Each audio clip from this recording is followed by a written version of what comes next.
এদিকে মার্কিন president Donald Trump আজকে বলেছেন যে আমি চাইলেই ইসরায়েলের যুদ্ধ বন্ধ করে দিতে পারি।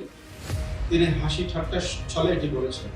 এতে অনেকেই মনে করছে, অনেক মানুষ মনে করছে যে এটি হয়তো এই যুদ্ধটি আমেরিকার দ্বারাই সৃষ্টি হয়েছে, যদিও তারা বারবার বলছে যে না, আমেরিকা এই যুদ্ধের সাথে কোনোভাবে সম্পৃক্ত নয়। কিন্তু ট্রাম্পের আজকের কথায় এই ব্যাপারটা অনেকটাই খোলাসা হয়ে গেছে।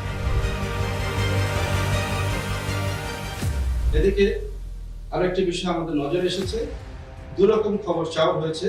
এক হচ্ছে ইসরায়েলের প্রধানমন্ত্রী নেতানিয়াহু, তিনি গ্রিসে পালিয়ে গেছেন, তার বিমানকে নাকি গ্রিসে দেখা গেছে। অন্যদিকে আরো একটি সূত্র বলছে তিনি বাংকারে ঢুকিয়ে গেছেন, আবার বলছেন আত্মগোপনে আছেন।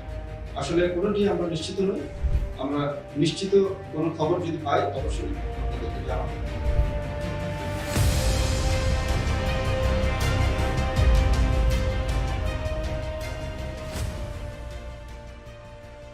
সবশেষে এই কথাটি আমরা বলতে চাই, একজন মানুষ হিসেবে যুদ্ধ বন্ধ হোক।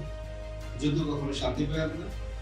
যুদ্ধের ফলে মানুষের যে ক্ষতি, সেই ক্ষতি অপূরণীয়। সুতরাং যে কোনো যুদ্ধের আমরা বিরোধিতা করি। যুদ্ধ নয়, শান্তি চাই, এটি হোক সারা বিশ্বের অঙ্গীকার।